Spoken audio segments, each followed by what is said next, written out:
കൊറോണയും നിപ്പയും നേരും നുണയും നേരിടേണ്ടതെങ്ങനെ?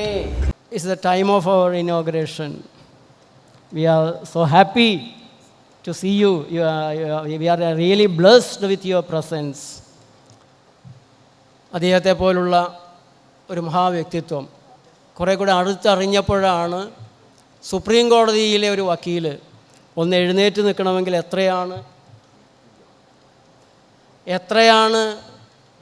ഒന്ന് എഴുന്നേറ്റ് നിൽക്കാനുള്ള ഫീസെന്ന് നിങ്ങൾക്കറിയാം. അപ്പോഴാണ് ഇന്ത്യ ഒട്ടാകെയുള്ള പോരാളികളുടെ സാധാരണക്കാരുടെ ദുരിതങ്ങൾക്ക് ഫീസ് പോലും പലപ്പോഴും വാങ്ങാതെ ഒരു സുപ്രീം കോടതി വക്കീലിനെ നേരിട്ട് കാണാൻ തന്നെ പ്രയാസമാണ്. അപ്പോൾ സാധാരണക്കാരോടൊപ്പം നിന്ന് അവരുടെ പ്രയാസങ്ങളിൽ നീതി നിഷേധിക്കപ്പെടുമ്പോൾ അവരോടൊപ്പം നിന്ന് പൊരുതുന്ന അപൂർവങ്ങളിൽ അപൂർവമായൊരു വ്യക്തിത്വമാണ്. അദ്ദേഹത്തിൻ്റെ പിതാവിനെ നമുക്കറിയാം, ശാന്തിഭൂഷൺ. ഇന്ത്യയെ ഒട്ടാകെ ആദരിക്കുന്നൊരു പേരാണ്. ആ ഒരു പാരമ്പര്യം, ആ രക്തം, അതിൻ്റെ ഒരു മഹത്വം തീർച്ചയായും അദ്ദേഹത്തിലുണ്ട്.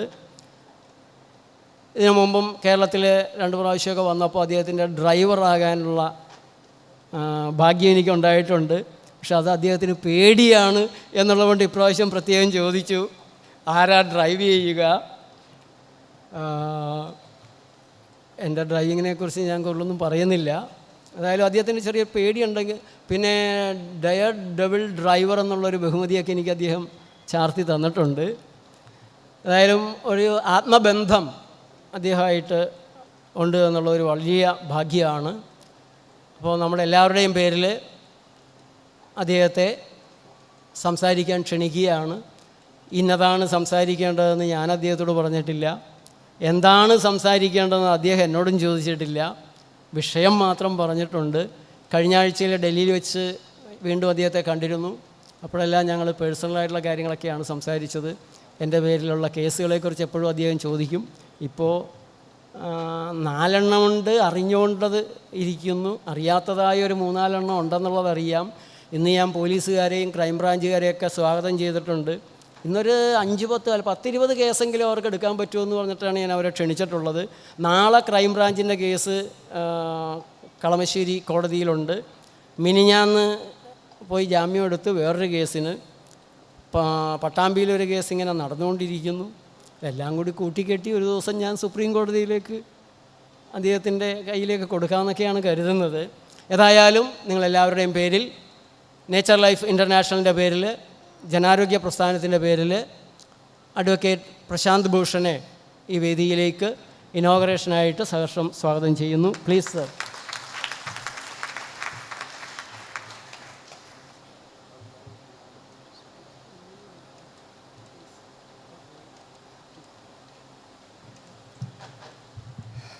Good morning, everybody. I am afraid that I can't speak in Malayalam, so I'll have to speak in English. I'm very happy and honored to be asked to inaugurate this Nature Cure district camp. And I'm happy to see so many people here despite the fact I know that it's raining and also that it's a major festival today. Despite this, so many people being here is a very, very good sign. My first, you can say, experience with Nature Cure happened when my mother had cancer. She had gone through 2 rounds of chemotherapy. The cancer still kept growing, and that it was at that stage that I decided to explore alternative medicine. And when I was researching various alternative cures for cancer, I came across one Gerson therapy. Dr. Max Gerson was a German physician who was a very famous allopathic physician, but who developed a diet therapy or a diet cure for tuberculosis in the 1920s and 30s, just after the First World War. He became quite famous, and his diet therapy was proved to be very, very effective for curing tuberculosis at a time when there was no allopathic treatment. There were no antibiotics for tuberculosis. Thereafter, when Hitler came to power, he had to shift to America. He had to migrate to America.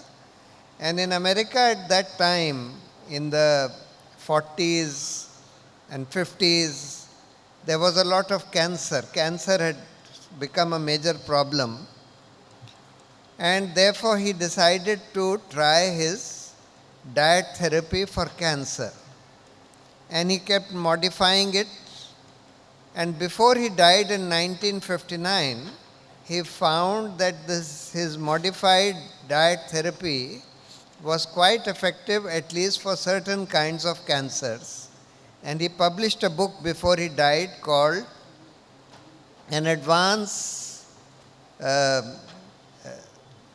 a diet therapy for the cure of advanced cancer.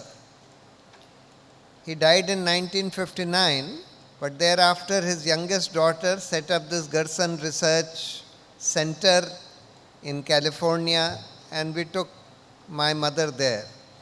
But he published this book. In that book he has narrated how he was prevented at every stage by the whole sort of mafia of allopathic pharmaceutical industry from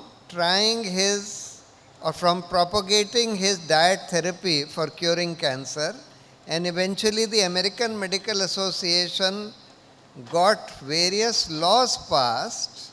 American Medical Association, which is dominated by allopathic physicians or completely by allopathic physicians, they got laws passed in various states in America that any doctor who is treating cancer by any other method except surgery, radiation and chemotherapy would be liable for medical misconduct and would be both liable for damages as well as criminally liable. That whole experience, of course, my mother's treatment did not last too long. It seemed that for 1 year the cancer had stopped growing after she went on this Gerson therapy. But after that it came back and she passed away soon thereafter. But this was because she had gone to this diet therapy, the Gerson therapy, after 2 full rounds of chemotherapy. So her body was full of toxins. The Gerson diet is essentially a naturopathic diet of just fruits and salads, uncooked fruits and salads, and a lot of juices. That's in essence the Gerson diet. And along with that, they used to put a lot of emphasis on enema, especially coffee enema. I am narrating the story only to tell you how I got interested in nature cure and how I became and why I became somewhat suspicious of allopathic medicine. But what has happened in the recent pandemic, COVID pandemic, is an eye-opener for everybody, which is very, very glaring for everybody to see. See, if we look at this whole pandemic, the government's response to it, we find that first the story was spread that COVID had originated from a bat virus which had somehow got transferred to humans. It had become possible to infect that bat virus on humans, to infect humans with that bat virus. Now eventually that whole story or the theory has turned out to be false, and what has come out, and it can no longer be denied today, is that COVID originated in a laboratory in America. That technology was transferred to this Wuhan Institute of Virology, and there it emerged and went out into the open. So they first tried to hide the fact that COVID had in fact, this virus had in fact originated in a laboratory. It was a human-created, laboratory-created virus, and in fact it was created in the United States and thereafter exported to this Wuhan Institute of Virology, from where it escaped. Second, we were told that this virus is very, very lethal, that anybody who gets infected by this virus has a 5% chance of dying. We were told that it was very infectious and very lethal. And so, we were all told that everybody should go into lockdown,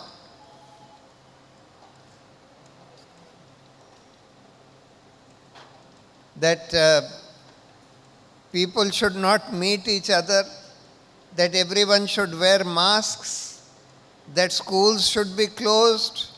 And then they started saying that the only possible treatment for this is a vaccine. And eventually, within a year of this COVID coming out, without any proper trials, medical trials of the vaccine, vaccines for this COVID were released across the world, including in India, and then vaccine mandates were issued saying that everybody must take this vaccine, even children must take this vaccine, and those who do not take this vaccine will not be allowed access to various services, etc. So effectively they were forcing everybody, including children, to take these vaccines. Now if we look at the public health response of various governments, and this was the public health response to COVID virtually across the world, except a few countries like Sweden, etc., who did not go into this hard lockdown that was imposed in India as well as in most countries in the world. Most countries followed the same policy, and this policy was dictated by WHO, by the sort of American main medical advisor on this COVID in America, one man called Dr. Anthony Fauci, by all the regulatory authorities in America, the Food and Drug Administration, the Center for Disease Control in America, as well as the Indian regulatory authorities and the Indian government. Everybody was almost ad idem in sync with this whole theory that this is a very lethal virus, very infectious virus. If you get this virus, there is a good chance that you will die, you will have breathing problems, you need to get hospitalized. Schools were closed, lockdowns were imposed, sometimes schools remained closed for almost 2 years. And then these vaccines were brought out and everybody was asked to take these vaccines. What we know now that 3.5 years of almost 4 years have elapsed since this virus came, there is a lot more that we know about it now. We know now that it was nowhere near, this virus was nowhere near as lethal as the various governments told us. The average mortality, second, that the lethality or the dangerousness of this virus was very, very greatly correlated to your age. Meaning that if you were a child, say below 12 years of age, the chance of your dying due to the virus was not even 1 in a million. If you were a child below 18 years of age, the chance of your dying was also not more than 1.5 million. If you were an adult below 40 years of age, the chance of your dying was less than 1 in 100,000. If you were an adult, say under 70 years of age, then also your chance of dying due to this virus was less than 1 in 10,000. It was only those very old people or sick people who had a significant chance of dying, something like 1 in 1,000. That is also not very high, but yes, they did have some significant chance of dying, but only if you were very old or you were very sick. And yet, despite the fact that children were hardly affected by this virus, every country was told that children must not only receive the vaccine, children must wear masks, but they closed down schools. And in many countries, schools remained closed for 1 year, sometimes up to 2 years, thereby greatly damaging the education of children. Lockdowns were imposed for months altogether in most countries. Lockdowns did enormous. Now we know that these lockdowns did much, much more harm than good. Whether they did any good or not in terms of preventing infection, COVID infection, is highly questionable. But we all know that lockdowns destroyed the lives and livelihoods of crores of people, particularly the poor. Now, one question that is asked is that in the second wave of COVID, we know that a lot of people died. Second wave came in 2021, sometime in April, May 2021. Yes, it is true that a lot of people died in the second wave of COVID. Now the question that is asked is, if COVID was not as lethal as the governments were claiming it to be, why did so many people die? I have my own view about it. My view is that when you tell people that, look, COVID is so dangerous that if you get COVID, you are likely to die. You are likely to become very sick and you are likely to die. You have already made them psychologically so weak that if they are told, and people were being asked to go continuously test themselves by this stupid testing method in which you could find some trace of this COVID after multiplying the virus in the sample by billions and billions of times, then even if some trace was found, you were declared to be COVID positive. And if you found that you were COVID positive, you were so terrified, you were told, my father, everybody in my family got COVID.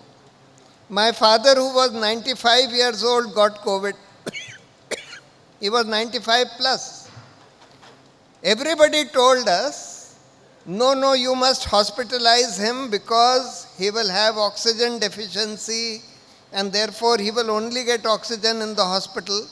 Fortunately, I resisted that and I said that no, he will be much better looked after at home. Even if he has some problem, we can We have an oxygen concentrator and we can give him that oxygen at home also. But he never had any problem. He had fever for 3 days and he recovered.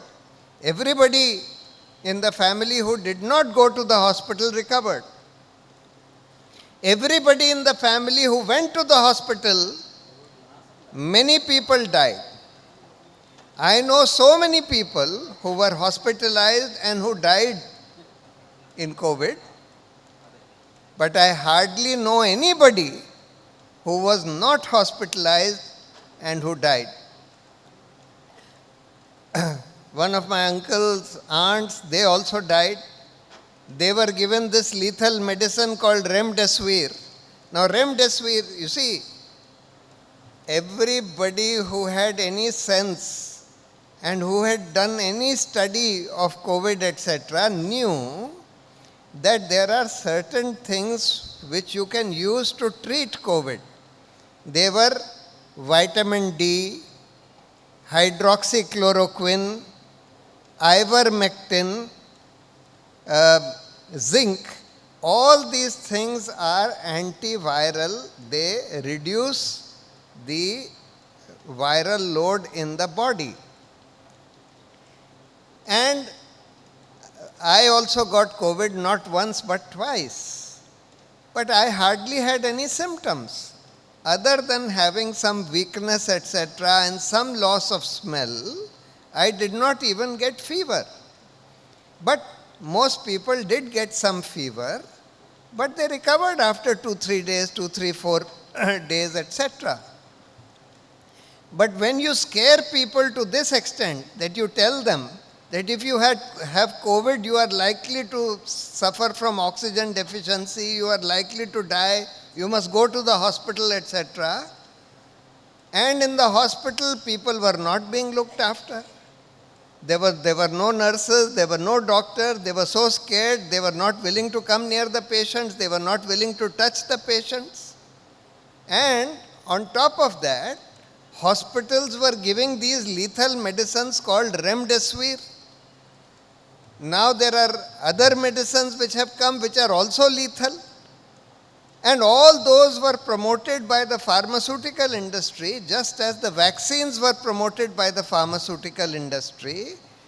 And pharmaceutical industry made tons of money on these drugs and thereafter on these vaccines. Now, so therefore I feel that a large number of people who died in the second wave of COVID would not have died if they had not been scared to such an extent, totally wrong scare.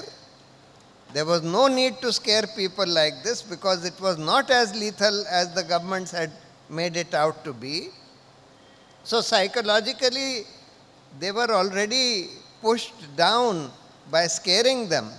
And thereafter, when you hospitalize them and you cut off their contact with their family, and you don't give them any treatment there, and you put them in contact with other hospitalized patients who have other bacterial infections, fungal infections, etc., and then you give them all these wrong medicines like remdesivir, lethal medicines, which are known to be killers.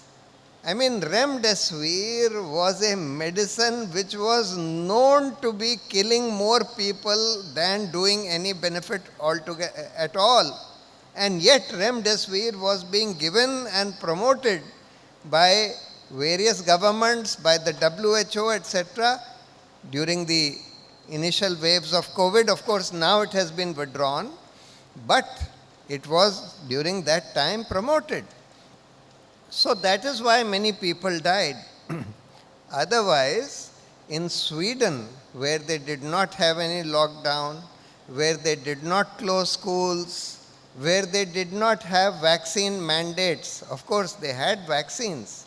They were encouraging, even Sweden was encouraging people to take these vaccines, but nobody was being forced to take the vaccine. Sweden performed much better than virtually any other country in the world. Now, vaccines. You see, these vaccines were brought about within a year of COVID being discovered.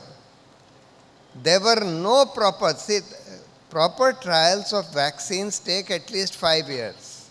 You have to do all kinds of trials, including long-term feeding studies, etc., to see long-term toxicity, long-term health effects, etc.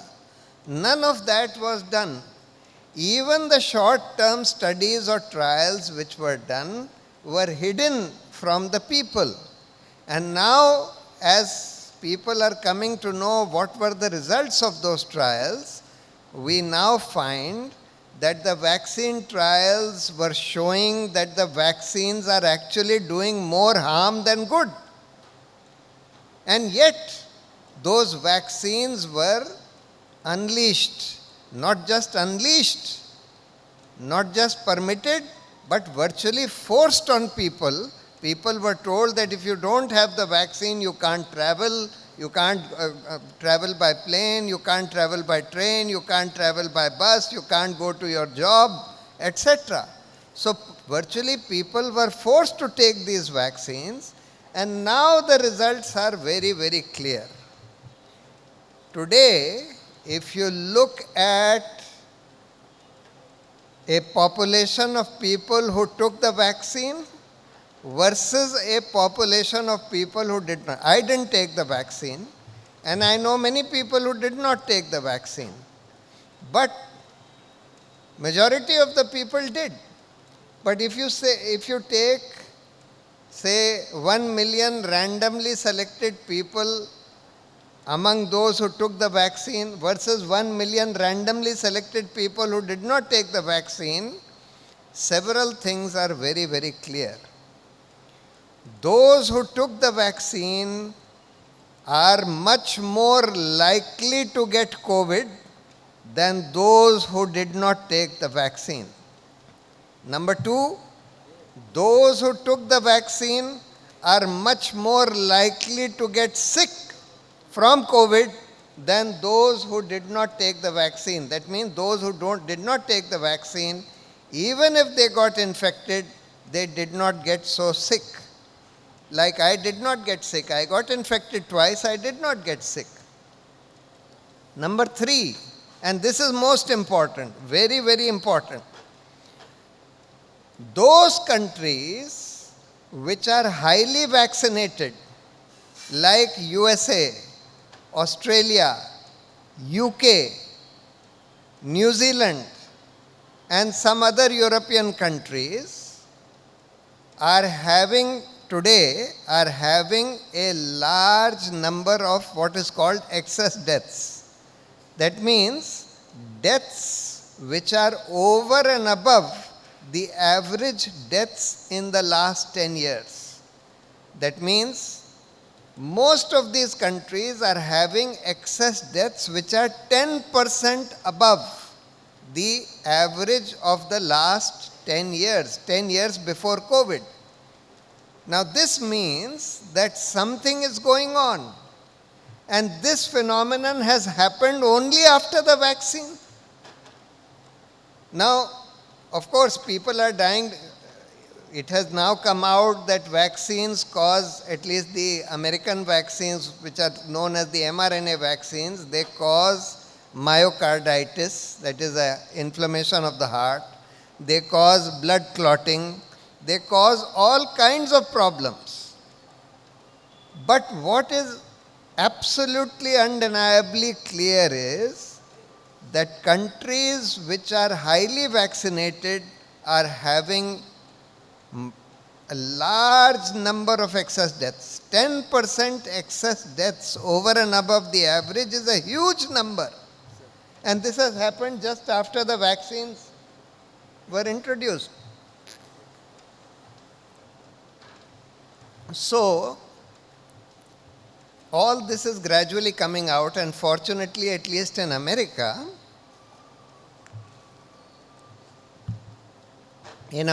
there are now many investigations which are going on, which have started. In India, there is no investigation.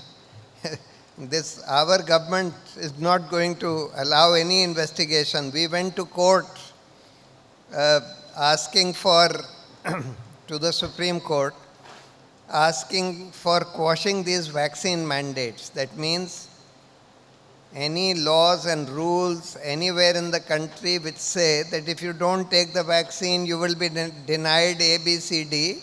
Fortunately, the Supreme Court agreed with us and they said that though we may not agree with you that vaccines are not effective, but nobody can be compelled to take the vaccine, because even after taking the vaccine, you are as likely to infect other people as if you have not taken the vaccine. Whether you are protected by the vaccine or not is your individual choice. But you are not causing any public health hazard any more than a vaccinated person. Therefore, it is your choice whether to take the vaccine or not. You can't be compelled and you can't be denied access to any service for not taking the vaccine. Fortunately, the Supreme Court said that. The other thing that we asked for is for the government to reveal all the results of the vaccine trials that had been done. Government was not willing to reveal. Vaccine companies were not willing to reveal. Unfortunately, the Supreme Court also did not compel them to reveal that. But they did say one thing, that the vaccine adverse events reporting system should be revamped. In India, you cannot report the fact that after the vaccine you had this problem or that problem. Only the person who has administered the vaccine to you can report that. So the court said that you must fix this system so that individuals who have suffered adverse effects of the vaccine can also report that. Unfortunately, even after that judgment, this has not been fixed. But the important thing is that while India is not allowing any investigation into the vaccines, at least in the US, the Congress has started several investigations into the vaccines. And all these things which I mentioned to you, that vaccines have probably caused more harm than good, that those who are vaccinated are more likely to have COVID than those who are unvaccinated, that those who are vaccinated are more likely to fall ill than those who are unvaccinated. All these things are now coming out, at least in America.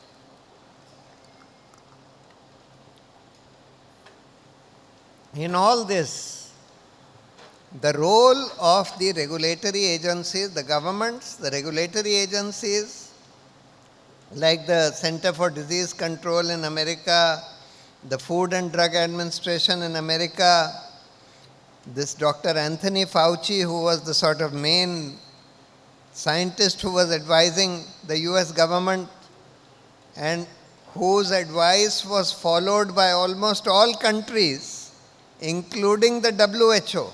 The WHO, the World Health Organization today, is largely controlled by funded and controlled by pharmaceutical countries. We think that it's an international body, etc., but it is a body which is essentially funded and controlled by the pharmaceutical industry and the Bill Gates Foundation. Bill Gates was another person who has played a major role in this whole fiasco, because the Gates Foundation, he has developed a very unique model. He has put half his money into creating the foundation. Through this foundation, he funds various health regulatory agencies across the world. And therefore, he has enormous influence over these regulators. Through these regulators, he pushes various pharmaceutical drugs and vaccines. The other half of his money he has invested in these same pharmaceutical companies and vaccine companies. So, he uses the donation, half of his money which he has put for grants and donations, in order to influence the regulators to push pharmaceutical drugs and vaccines from which he profits by putting his other half of his money in shares of these companies. He is today the largest funder of WHO. His funding of the Gates Foundation to WHO is more than the funding of any individual country. So therefore, today unfortunately one of the effects of this whole COVID fiasco, I call it fiasco because it has opened the eyes of many people about the fact that our governments, our regulators, and these benign looking funding agencies like Bill Gates Foundation, etc., are all hand in glove with the drug and with the pharmaceutical and vaccine industry, and they are often pushing products which are either known to be unsafe and lethal, or which are at least not known to be safe on poor, unsuspecting people, by getting regulators and governments to just propagate the view that no, this vaccine is totally harmless. Everybody at that point said that this vaccine is 100% safe. Mr. Modi also said that. But it has now turned out to be totally false. But one side effect of this whole COVID fiasco is that it has reduced the confidence of people in not just the pharmaceutical industry. That confidence should be reduced, but it has also reduced public confidence in science itself. Because we were always told that, look, this is science. Science tells us that vaccine is the remedy. Science tells us that vaccines are safe. Science tells us this, that, and the other. And now that all that has turned out to be false and just propaganda, it has had, unfortunately, it is having a very damaging effect on public confidence in science itself. Just two more things. These days there is this Nipah virus about which there is a lot of hype in Kerala at least. Now Nipah is also another virus like COVID. Like many viruses have come, swine flu, various viruses came in the last 20 years, which were all initially touted to be lethal in the last 30 years, but then they turned out to be not very dangerous. I also believe that this all hoopla that has been made about the Nipah virus is also much ado about nothing. I don't think that it doesn't appear to be a very lethal virus, and unfortunately a lot of noise is being made about it. There is also one more thing. There is a WHO treaty, very, very dangerous treaty, which is now being signed by several countries. This treaty effectively says that if WHO announces a public health emergency like they did in COVID, and if WHO says that countries must lock down, then all the countries who have signed this treaty must lock down in their countries. That means all the signatory countries will be bound by the diktat of the WHO, which is essentially like an NGO which is funded largely, as I said, by Bill Gates and the pharmaceutical industry, that every country will be bound by the diktat of this agency called WHO if they tell us to lock down, if they tell us to force some vaccine, if they tell us to force some drug, etc., it's a very, very dangerous treaty. And we should all raise our voices that at least India must not sign this treaty. So, without saying anything more, I wish this conference all success, and I'm very happy to be here amongst all of you. Thank you very much.